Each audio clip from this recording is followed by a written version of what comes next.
नमस्कार, मैं सरोजनी पांडे अपने चैनल सरस्वती गंगा में आप सभी का स्वागत करती हूँ। कैसे हैं आप सभी?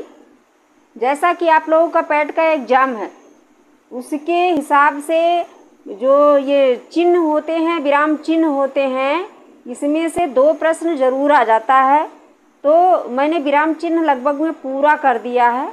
आप जाकर मेरे चैनल में जा कर के देख सकते हैं, ठीक है। वहाँ पर जितना विराम चिन्ह मैंने पढ़ाया है, शॉर्ट में पढ़ाया हुआ, बहुत बड़ा करके नहीं पढ़ाया है। मुश्किल से 4-4, 5-5 मिनट का वीडियो है एक एक करके, तो आप उसे पढ़ सकते हैं। 2 प्रश्न उसमें से ज़रूर आ जाएगा, ठीक है।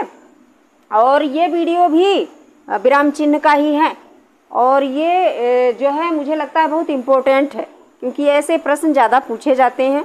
मैंने देखा है कई सारे पेपरों में। तो इस तरीके के प्रश्न जो है, ये वाला जो मैं पढ़ाने जा रही हूँ अब, ये तो पेपर में ज़रूर आता है, ठीक है। तो आइए देखते हैं कैसे, कौन सा चिन्ह है ये है समता मूलक अथवा तुल्यता सूचक चिन्ह। इसे समता मूलक चिन्ह या तुल्यता का मतलब बराबरी का, समानता का, ठीक है। तुल्य माने कहते हैं ना, ये इसके तुल्य है, तुल्य माने समान, ठीक है। तो शब्द का भी अर्थ भी समझ में आना चाहिए, ताकि आप समझ सको पूछ क्या रहा है, ठीक है। तो तुल्य का मतलब होता है समान या बराबर, और समता मूलक का मतलब होता है समान या बराबर। इसका चिन्ह इस प्रकार से होता है, ठीक है। और इसको इक्वल मार्क कहा जाता है अंग्रेजी में, ठीक है।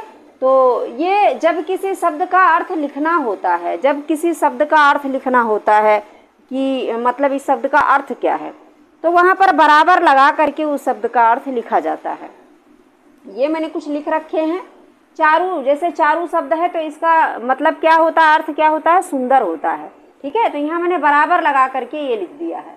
विस्मय का अर्थ क्या होता है, आश्चर्य होता है, यानी कि बराबर। ऐसे मैथ में भी बराबर का प्रयोग किया जाता है, आप लोगों को पता होगा, मैथ पढ़ने वाले बच्चों को, ठीक है। तो मैथ में भी बराबर का प्रयोग किया जाता है, यानी कि समता मूलक चिन्ह है ये, जो दोनों इस प्रकार से लगे हुए होते हैं, ठीक है। याद रखिएगा इसको। अब दूसरा है समाप्ति सूचक चिन्ह, जिसे टर्मिनेशन इंडिकेटर कहते हैं, ठीक है। टर्मिनेशन इंडिकेटर कहते हैं अंग्रेजी में।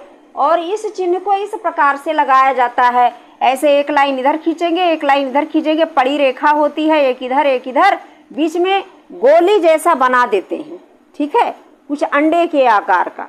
तो उसको ये समाप्ति सूचक चिन्ह कहा जाता है।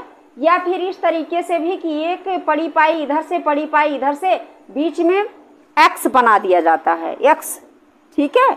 तो उसको भी ये जो है समाप्ति सूचक चिन्ह कहा जाता है। इस चिन्ह का प्रयोग बड़े या लंबे लेख के लिए, या लंबी बड़ी कहानी हो, लंबी बड़ी कथा हो, ठीक है ना, लंबा बड़ा अध्याय हो, तो वो जब खत्म हो जाता है, पूरा समाप्त हो जाता है, तब इस चिन्ह का प्रयोग किया जाता है, ठीक है।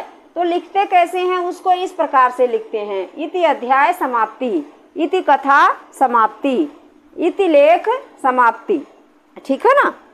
तो इस प्रकार से लिख करके, और उसके नीचे ऐसे पड़ी पाई, ये दोनों पड़ी पाई हैं जो होती हैं, थोड़ी बड़ी बड़ी होती हैं, और बीच में अंडे के आकार का, यानी गोल ही ले लो, अंडा का आकार ना ले लो, गोल ही ले लो। तो ये शून्य की तरह ऐसे बना हुआ होता है, और दोनों तरफ से ये पड़ी पाई बड़ी बड़ी सी, थोड़ी सी बड़ी बड़ी खींची हुई होती है, ठीक है। तो या तो इस प्रकार से एक ही होती है, चाहे इस प्रकार की हो, चाहे इस प्रकार की हो।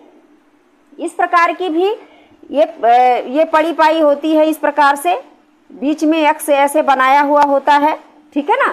तो ये ऐसे लिखने का इसका मतलब होता है कि जो हम लेख लिख रहे थे, जो ये लेख हम पढ़ रहे थे कहीं लिखा हुआ, या जो मैं लिख रहा हूँ, या जो मैं देख रहा हूँ, ये अब यहाँ पर समाप्त हो गया है, अगर इस प्रकार का चिन्ह है तो। लेकिन एक ही रहेगा, या तो ये रहेगा या फिर ये रहेगा, ठीक है। तो मुझे लगता है कि ये समझ में आ गया है। मेहनत से पढ़ लीजिए इसको। छोटा छोटा वीडियो बना रही हूँ ताकि आपको टाइम ना लगे पढ़ने में, और आप मेहनत से पढ़ पाएँ।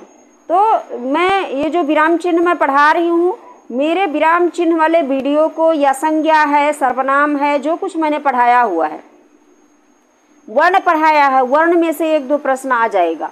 तो जिन बच्चों को, जो बच्चे पैट की तैयारी कर रहे हैं, परसों जिनका पेपर है, उन सब के पास शेयर कीजिए। आपको कुछ नहीं करना, खुद तो पढ़िए, दूसरों के पास भी शेयर कीजिए ताकि वह इसका फ़ायदा उठा सके।